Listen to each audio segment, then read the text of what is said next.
గోవింద గోవింద గోవింద గోవింద.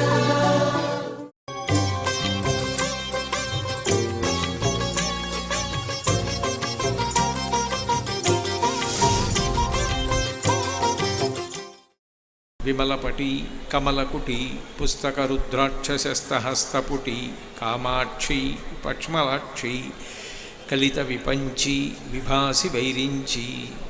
హరి ఓం. పరమేశ్వర స్వరూపైన సభకి నమస్కారం. భృంగీచ్ఛానటనోత్కటకరమిదగ్రాహీ స్ఫురన్మాధవాహ్లాదో నాదయుతో మహాశితవపు పంచేషు నాచాధృతః సత్పక్షస్సు మనోవనీషు సపునః సాక్షాన్మదీయే మనోరాజీవే భ్రమరాధిపో విహరతాం శ్రీశైలవాసీ విభుః అన్నారు. మన మనస్సు అనబడేటటువంటి పుష్పంలో భక్తి అన్న మకరందం నిండి ఉంటే ఆ తేనె కోసం తుమ్మెద రూపంలో ఉన్న భ్రమరాంబకి భర్త అయినటువంటి గండు తుమ్మెద అయిన పరమశివుడు వచ్చి ఆ భక్తి మకరందాన్ని పానం చేస్తాడు. ఆయనకి కావలసింది భక్తి, ఆ ప్రేమ. ఆయన యందు ఆ ప్రేమ భావన ఎవడు పొందాడో వాడి యందు అంత అనురక్తిని చూపిస్తాడు. అందుకే కాళహస్తీశ్వర శతకం చేస్తూ దూర్జటి ఒక అద్భుతమైన పద్యం చెప్పాడు. ఏ వేదంబు పఠించలూత భుజగం వేశాస్త్రముల్ సూచే తానే విద్యాభ్యాసమునర్చె కరి చించే మంత్రమూహించే బోధావిర్భావ నిధానముల్ చదువులయ్యా కాదు మీ పాద సంసేవాసక్తియ కాక జంతు తతికిన్ శ్రీకాళహస్తీశ్వరా అన్నాడు. ఏ వేదంబు పఠించే లూత, సాలిపురుగు ఏ వేదమంత్రాలు నేర్చుకుంది. ఏ వేదంబు పఠించలూత భుజగం వేశాస్త్రముల్ సూచే, పాము ఏ శాస్త్రాలు చదువుకుంది. భుజగం వేశాస్త్రముల్ సూచే ఏ విద్యాభ్యాసమునర్చే కరి, ఏనుగు ఏ విద్యలు చదువుకుంది. అవి ఏం చదువుకోలేదు. నరుల యొక్క శరీరం కూడా కాదు. మూడు చాలా తమోగుణ రజోగుణ భూయిష్టమైనటువంటి శరీరం కలిగినవి. పాముకి విశేషమైనటువంటి క్రోధం, సాలెపురుక్కి ఒంటి నిండా విషం. ఆయుర్వేదంలో అత్యంత ప్రమాదకరమైన విషంగా చెప్పేది సాలెపురుగు విషాన్ని చెప్తారు. అటువంటి విషక్రిమి సాలెపురుగు. భయంకరమైన క్రోధమూర్తి, కాట్లు వేసేది పాము. ఏనుగు తమోగుణానికి ప్రతినిధి. కించిత్ కూడా పైకి ఎగరలేదు, దాని ఊళ్ళే దానికి అడ్డం, అంత బరువు. అటువంటి బరువైన శరీరముండి తమోగుణ భూయిష్టమైనది ఏనుగు. మూడు అటువంటి ప్రాణులు అయితేనే వాటికి మనసు నిండా శివభక్తి ఉంది. ప్రతిరోజు వచ్చి శివుణ్ణి అర్చన చేశాయి. అర్చన చేసిన కారణం చేత చిట్ట చివరికి అవి ప్రాణములు పోగొట్టుకున్నా కూడా ఆ పరమశివుని యొక్క సేవలో ప్రాణములు పోగొట్టుకున్నాయి. అట్లా పోగొట్టుకున్నాయని అది లింగము కాదు శివుడే అని నమ్మాయి. కాబట్టి పరమేశ్వరుడు పరవశించిపోయాడు. పరవశించిపోయి మీకు ఏ జ్ఞానమున్నదన్న దానితో సంబంధం లేదు. నరశరీరం పొంది భక్తి లేని వాడి కన్నా మీరు ఇటువంటి విషక్రిములుగా పుట్టినా ఇంత భక్తితో ఉన్నందుకు మిమ్మల్ని నాలో కలుపుకోవడం కాదు, నా క్షేత్రమునకు పేరు మీ మూడిటి పేరు మీదే ఉంటుంది. నా పేరు కూడా శ్రీకాళహస్తీశ్వరుడు అని మీ పేరు మీదే నాకు పేరు వస్తుందని ఆ మూడిటి పేరు మీదే పేరు పెట్టుకున్నాడు. భక్తి ఎంత గొప్పదో నిరూపించే క్షేత్రం శ్రీకాళహస్తీశ్వర క్షేత్రం. శివానంద లహరిలో శంకరాచార్యుల వారు భక్తి యొక్క వైభవం గురించి మాట్లాడుతూ ఆనందాశ్రుభిరాతనోతి పులకం నైర్మల్యతశ్చాదనం వాచాశంకముఖస్థితైశ్చ జఠరాపూర్తిం చరిత్రామృతైః రుద్రాక్షైర్భసితేన దేవ వపుషో రక్షాం భవద్భావనాపర్యంకే వినివేశ్య భక్తిజననీం భక్తార్భకం రక్షతి అంటారు. ఆనందాశ్రుభి ఆతనోతి పులకం. భక్తుడికి ఆ భగవంతుడి గురించి ఆలోచన రాగానే, ఆయన గురించి స్మరణ కలగగానే, ఆయన పూజ చెయ్యాలన్నా, ఆయన గురించి చెప్పాలన్నా, ఆయన గురించి వినాలన్నా, ప్రదక్షిణం చెయ్యాలన్నా పరమానందపడిపోయి ఆ భగవంతుని యొక్క స్థుతిలో తనని తాను మరిచిపోయి కందుల వెంట ఆనంద భాష్పములు కారుస్తాడు. ఆ కాళహస్తీశ్వరలింగాన్ని చూసేటప్పటికి ఆ ఏనుగు దంతాలు, ఆ సాలెపురుగు, ఆ పాము యొక్క తలలు, అవన్నీ ఆ పడగలు కనపడుతుంటే ఈశ్వర భక్తికి ఇంత సులభుడవా, అట్లా కలుపుకుని ఇప్పటికీ ఇట్లా నిలబడిపోయావా, మనుష్యులం మేం ముట్టుకోవట్లేదు కానీ అవి మూడు నీ యందు కలిసిపోయాయి, భక్తి ఉంటే అంత గొప్ప స్థానం ఇస్తానని చెప్పడానికి ఇట్లా కలుపుకున్నావా అని మనసులో భావన కలగగానే కందుల నీరు చిప్పిల్లుతుంది, ఆనంద భాష్పాలు వస్తాయి. ఆనందాశ్రుభిరాతనోతి పులకం. ఆయన్ని చూడగానే ఇన్నాళ్ళు నావలో ఊపిరిగా ఉండి ఊపిరిగా బయటికొచ్చి నేను ఉన్నాను ఉన్నాను అని ఆయుర్దాయం ఇచ్చి ఆరోగ్యం ఇచ్చి ఇన్ని పనులు చేయించి ఇంత కీర్తిని కట్టపెట్టి ఇన్ని చేసిన తండ్రి ఇన్నాళ్ళకి కదా నిన్ను చూడగలిగాను అని ఆ శివలింగం వంక చూస్తున్నప్పుడు రోమాంచితమై వెంట్రుకలు నిక్కపుడుచుకుంటాయి. అమ్మని చూసిన పసిబిడ్డకి ఎట్లా రోమాంచితమవుతుందో అట్లా రోమాంచితమవుతుంది. ఆనందాశ్రుభిరాతనోతి పులకం నైర్మల్యతశ్చాదనం. అమ్మ పిల్లవాడు నిద్రపోతుంటే దోమలు కుట్టకుండా ఈగలు వాలకుండా వాడి మీద మెత్తటి బట్ట కప్పుతుంది. భక్తుడికి భక్తి అన్న అమ్మ నైర్మల్యం అంటే నిర్మలత్వం అనేటటువంటి వస్త్రాన్ని కప్పుతుంది. పరమేశ్వరుడి యొక్క లక్షణమే నిర్మలత్వం. అందుకే శ్రీశైల సుప్రభాతంలో అమలం కమలోద్భవగీతగుణం శమదం సమదా సురనాశకరం రమణీయ రుచిం కమనీయతనుం నమః సాంబశివం నతపాపహరం శివం శంకరం సుందరం బంధురీశం నటీశం గణీశం గిరీశం మహేశం దినేశందు నేత్రం సుగాత్రం మృడానీపతిం శ్రీగిరీశం హృదా భావయామి అంటారు. అటువంటి పరమేశ్వరుడు నైర్మల్యమునకు ప్రతీక. భక్తుడికి కూడా భక్తి అన్న తల్లి ఆ నిర్మలత్వం, ఎప్పుడు ప్రశాంతంగా ఉండగలిగిన లక్షణమన్న దుప్పటిని కప్పుతుంది. నైర్మల్యతశ్చాదనం వాచాశంఖముఖస్థితైశ్చ జఠరాపూర్తిం చరిత్రామృతై. ఎప్పుడు భగవత్ కథలను ఆ చెవుల గుండా జుర్రుకుంటూ ఉంటాడు. నోటితో అందరూ అన్నం తిని పాలు తాగి పళ్ళు తిని శరీరాన్ని నిలబెట్టుకుంటే భక్తుడికి నోటి గుండా తినేదానికన్నా చెవుల గుండా భగవత్ కథలను వినడంలో ఎంత సంతోషమో. ఆ కథలను వింటూ అంత ఆనందపడిపోతూ ఉంటాడు. కాబట్టి వాచాశంఖముఖస్థితైశ్చ జఠరాపూర్తిం చరిత్రామృతై. అమ్మ పాలు పడుతుంది పిల్లాడికి. భక్తి అన్న అమ్మ చెవులన్న ద్వారాల్లోంచి కడుపు నిండా శివభక్తి కథలు వినిపిస్తుంది. గళంతీ శంభోత్వ చరిత సరిత కిల్బిషరజో దళంతీ ధీకుల్యాసరణిషు పతంతీ విజయతాం దిశంతీ సంసార భ్రమణ పరితాపోపశమనం వసంతీ మచ్చేతో హృదవి శివానందలహరి అంటారు శంకర్లు. మామూలుగా మనం పాలు తాగినా అన్నం తిన్నా పళ్ళు తిన్నా బలం వచ్చి శరీరం పెరుగుతుంది. కానీ ఆ బలాన్ని దేనికి ఉపయోగిస్తామో మనకి తెలియదు. కానీ భగవద్భక్తి కలిగిన వాడు ఈ చెవులతో శివకథలను జుర్రుకుంటాడు.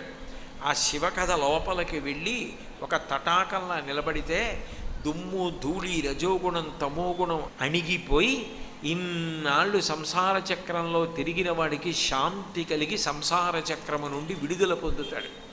అటువంటి భక్తి అన్న తల్లి ఆ భక్తుడికి శివకథలనబడేటటువంటి పాలని నోటిలోంచి పోయేదట చెవులలోంచి పోసి కడుపు నింపుతుంది. జఠరాపూర్తిం చరిత్రామృతై రుద్రాక్షైర్భసితేన దేవవపుషో రక్షాం. ఆయన ఏవో పెద్ద పెద్ద నగలు హారాలు ఇవన్నీ కాదుట. భక్తుడు ఇష్టపడేది ఏది అంటే శివ సంబంధము కలిగినటువంటి రుద్రాక్ష మాల వేసుకోవడం, ఆ విభూతి పెట్టుకోవడం, బొట్టు పెట్టుకోవడం, దాని మీద ఆయనకి ఎంతో అనురక్తిట. ఎందుకంటే ఇవన్నీ మా శివస్వామి యొక్క లక్షణాలు అని శివుడి యొక్క సంబంధం కలిగిన వాటన్నింటినీ భూషణములుగా ధరిస్తాట. రుద్రాక్షైర్భసితేన దేవవపుషో రక్షాం భవద్భావనాపర్యంకే వినివేశ్య భక్తి జననీం భక్తార్భకం రక్షతి.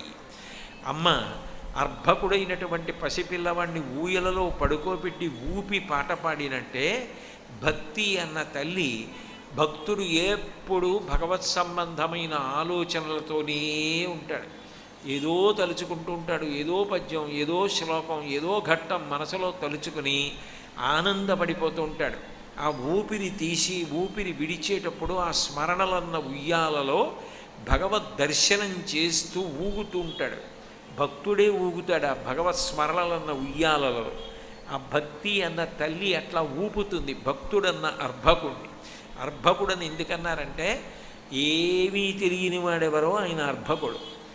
ఏమీ తెలియనటువంటి అర్భకుడిని తల్లి ఎంత గొప్పగా కాపాడుకుంటుంది. వాడికి వచ్చింది ఏమిటి? ఏడవడం ఒక్కటే వచ్చు. ఏడిచినంత మాత్రాన పరిగెత్తుకొచ్చి వాడు విసర్జించిన మలమూత్రములు తీసేస్తుంది. పరిగెత్తుకొచ్చి వాడికి పాలిస్తుంది. పరిగెత్తుకొచ్చి వాడిని దోమ కుడితే ఆ దోమను తీసేస్తుంది. వాడికి కడుపు నిప్పిడితే ఏడవడాన్ని బట్టి గ్రహిస్తుంది. భక్తి అన్న తల్లి ఆ భక్తుడన్నవాడు ఎప్పుడు దేనికోసమైనా భగవంతుణ్ణి ఉద్దేశించి ఏడిచేటట్టుగా చేస్తుంది. తద్వారా భగవంతుడే కదిలి వస్తాడు. దానికి ప్రత్యక్ష ప్రమాణం శ్రీకాళహస్తి క్షేత్రం. బహుశः ఇటువంటి క్షేత్రం నాకు తెలిసి ఈ భూమి మీద ఎక్కడ ఉండదు. అందుకే పెద్దలు ఒక మాట చెప్తారు, ఈ శ్రీకాళహస్తి క్షేత్రంలో వాసం చెయ్యాలి అంటే, ఇక్కడ నివాసం చేసి ప్రతిరోజు కాళహస్తీశ్వరుణ్ణి జ్ఞానప్రసూనాంబని దర్శనం చేసుకోవాలి అంటే కోట్ల జన్మల పుణ్యం ఉంటే తప్ప సాధ్యం కాదు అంటారు. శ్రీకాళహస్తి క్షేత్రంలో నిద్ర చేయడం అంత గొప్ప. కారుణ్యామృతవర్షిణం ఘన విపద్గ్రీష్మచ్చిదాకర్మటం విద్యాసస్య ఫలోదయాయ సుమనః సంసేవ్యమిచ్ఛాకృతిం నృత్యన్ భక్తమయూరమద్రినిలయం చించజ్జటామండలం శంభో వంచతి నీలకందర సదాత్వం మే మనశ్చాతకః అంటారు శంకర భగవత్పాదులు. కారుణ్యమూర్తి పరమేశ్వరుడు. ఆయన కారుణ్యానికి తిరుగులేని నిదర్శనం ఈ క్షేత్రం. లోకంలో ఎక్కడైనా మీరు చూడండి, కొండ మీద పరమేశ్వరుడు ఉంటాడు, కొండ కింద భక్తులు ఉంటారు, లేకపోతే ఆయన చుట్టూ భక్తులు ఉంటారు. ఈ ఒక్క క్షేత్రంలో కొండ కింద పరమేశ్వరుడు ఉంటాడు, కొండ మీద కన్నప్ప ఉంటాడు.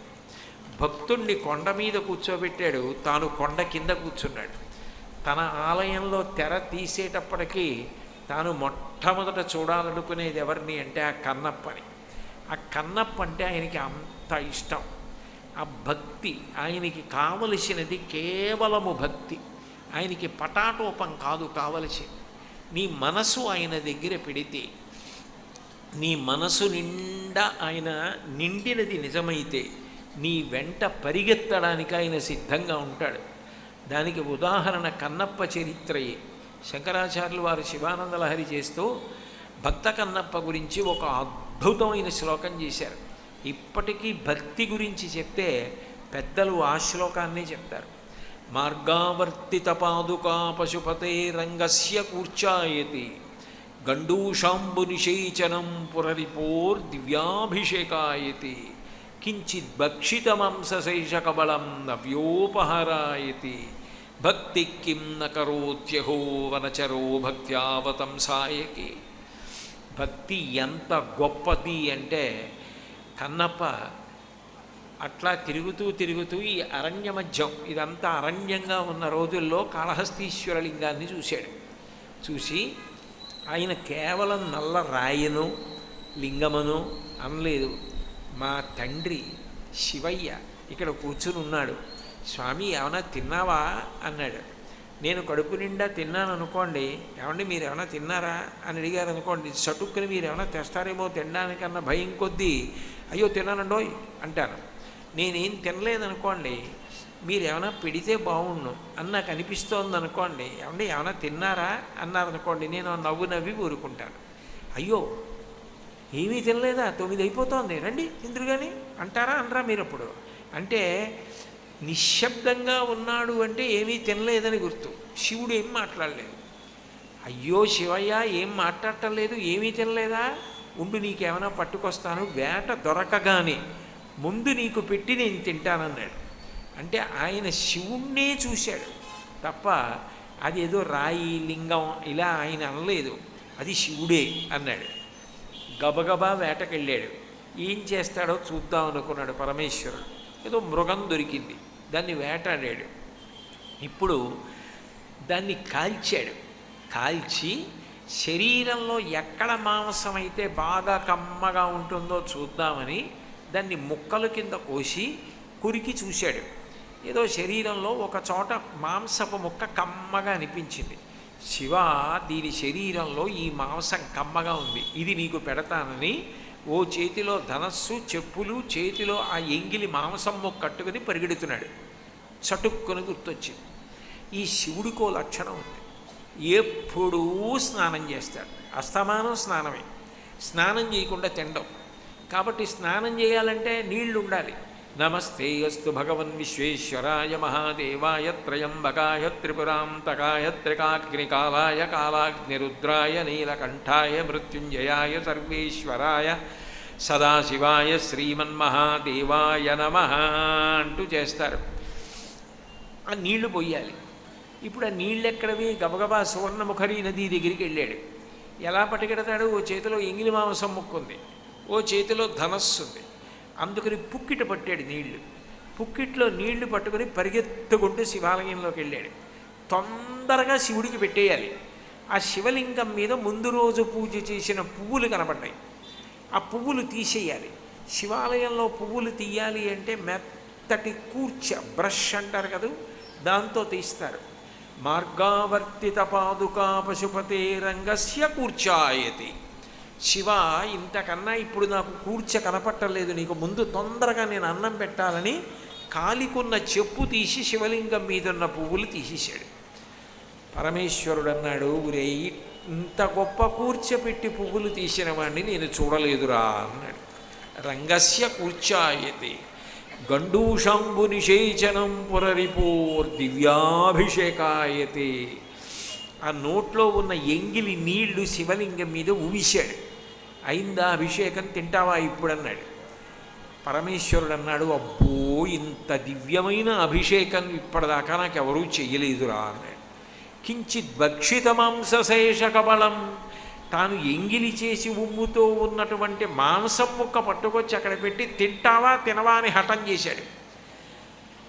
ఇంత హఠం చేస్తున్నాడు వీడు, నాలో శివుణ్ణే చూస్తున్నాడు, తినకపోతే వీడు తినడు, ప్రాణం వదిలేసేలా ఉన్నాడని పరమేశ్వరుడికి ఏం చేయాలో తెలియక ఎంగిలి మాంసం ముక్క తీసుకుని వీరు, ఇంత గొప్ప నైవేద్యం నాకు ఇప్పటిదాకా ఎవరూ పెట్టలేదురా అని తినేశాడు.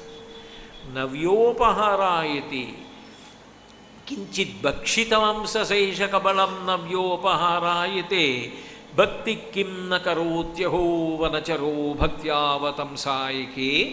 శివ, ఒక వనచరుడైతేనే ఆ కన్నప్ప మనసు నిండా నువ్వు ఉన్నావు. తీసుకొచ్చి ఆయన చేసిన ఉపచారములు ఆయనకి ఏది తెలుసో అది చేశాడు. ఆయన చేశాడని నేను చేస్తే మహాపాపం సంక్రమిస్తుంది.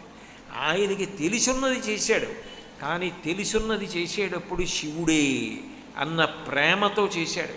ఆ ప్రేమని స్వీకరించాడు పరమేశ్వరుడు. ఎంగిలి మాంసం ముక్క కూడా తిన్నాడు. భక్తికి పట్టాభిషేకం చేశాడు.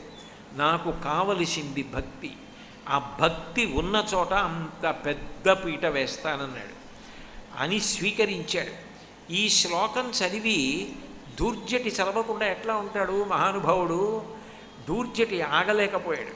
కాళహస్తీశ్వర శతకంలో ఒక అద్భుతమైన పద్యం చెప్పాడు. అందులో ఆయన అన్నాడు, పరమశివుడి యొక్క రూపాన్ని వర్ణిస్తారు.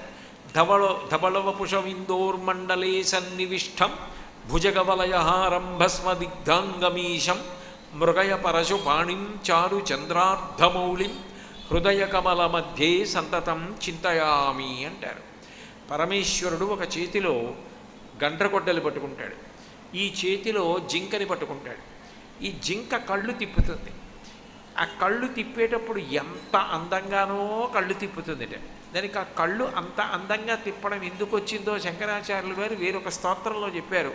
దేవస్యాం కాశ్రయాయా కులగిరిదుహితుర్నేత్రకోణ ప్రచార ప్రస్తారాన్ అంటూ పార్వతీదేవి కళ్ళు తిప్పుతున్నప్పుడు చూసింది.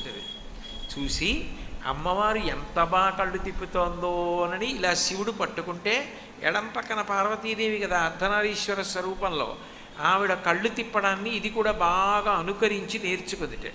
దేవస్యాం కాశ్రయాయా కులగిరిదుహితుర్నేత్రకోణ ప్రచార ప్రస్తారాన్ అని అటువంటి జింక ఆయన ఎడమ చేతిలో పట్టుకుని ఉంటాడు. దూర్జట అన్నాడు, ఏమయ్యా నీకు నిజంగా మాంసం అంటే శివాంత ఇష్టం అనుకో, బొత్తిగా ఎంగిలి మాంసం తినేస్తావా? కన్నప్ప పట్టుకొచ్చింది. నిజంగా నీకు తినాలనుంటే అందరూ వెళ్ళిపోయిన తర్వాత తలుపు వేసేసుకుని, ఈ చేతిలో గండ్రగొడ్డలుంది, ఈ చేతిలో లేడు ఉంది, ఈ గండ్రగొడ్డలు బట్టి ఈ లేడిని ఒక్క దెబ్బ కొట్టి ఇంత మాంసం తీసుకొని, నెత్తి మీద గంగమ్మ ఉంది, చేతిలో కపాలం ఉంది, కపాలంలో కాసి నీళ్లు పోసుకొని ఆ మాంసం ముక్క పడేసుకొని, మూడో కన్ను అగ్నిహోత్రం ఉంది, దాని మీద ఉడకేసుకొని నోట్లో పడేసుకుంటే ఎవడు కాదన్నాడు. బయటికి వెళ్ళాలా, ఏమైనా తెచ్చుకోవాలా? స్టవ్ దగ్గర నుంచి అన్నీ నీ దగ్గరే ఉన్నాయి. మూడో కన్ను అగ్నిహోత్రం. హాయిగా తినడం మానేసి ఎందుకయా ఒక బోయవాడు పెట్టినటువంటి ఆహారం తినేసావా? నీకున్మాంసము వాంఛయేని కరువా నీ చేత లేడుండగా, జోకైనట్టి కుఠారముండ అనల జ్యోతుండ నీరుండగా, పాకం బొప్ప ఘటించి చేతి పునుకన్ భక్షింపక బోయచే చేకుంటెంగిలి మాంసమిట్లు తగునా శ్రీకాళహస్తీశ్వర అన్నాడు. అంటే దాని అర్థం తప్పు పట్టడం కాదు, ఇంత సులభుడుగా నువ్వు ఉన్నావని నమ్మినటువంటి వాళ్ళకి అంత కిందకొచ్చేసి పలికే లక్షణం ఉన్నవాడివా? అంతటి మహానుభావుడు, అంతటి కరుణామూర్తి, భక్తికి అంత పెద్దపీట వేసేవాడు శ్రీకాళహస్తీశ్వరుడు.